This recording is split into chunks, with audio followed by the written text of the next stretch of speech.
ഇതിൽ മാധവ് ഇതിന്റെ ഒരു ഭാഗം മാത്രമാണ്.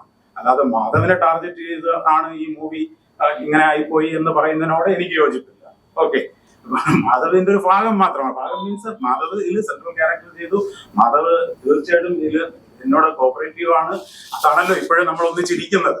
ഓക്കെ, അപ്പോ ശരിക്കും മാധവിന്റെ ഭാഗമെല്ലാം മാധവ് നന്നായിട്ട് ചെയ്തു.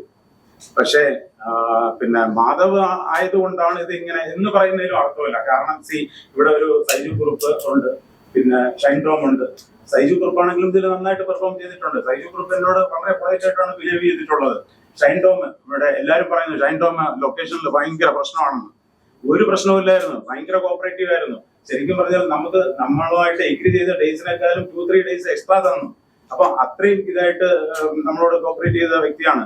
സൈജു കുറുപ്പാണെങ്കിലും അതുപോലെ തന്നെ ചേട്ടാ ഇനി വേറെ എന്തെങ്കിലും ആവശ്യമുണ്ടോ എന്ന് ചോദിച്ച് കൂടെ നിന്നിട്ടുണ്ട്. മാധവാണെങ്കിലും നമ്മളിപ്പം മാധവനോട് നമ്മൾ പറയുകയാണ് നാളെ 10 മണിക്കാണ് ഷൂട്ട്, കൃത്യമായിട്ട് മാധവ് എത്തുകയും അതിനു വേണ്ടിയിട്ട് നമ്മളുമായിട്ട് സഹകരിക്കുകയും ഒക്കെ ചെയ്തിട്ടുണ്ട്. ഇതിന്റെ ലാസ്റ്റ് ഓരോ സമയങ്ങളിലും പിന്നെ നമ്മളോട് കാര്യങ്ങളൊക്കെ ചോദിക്കുകയും അവസാന നിമിഷത്തും കൂടെ ഉണ്ടായിരുന്നാണ് നമ്മൾ ഈ പടമൊക്കെ നമ്മൾ റിലീസ് ചെയ്യുന്നത്. ഇപ്പോഴും കൂടെ ഉണ്ട്.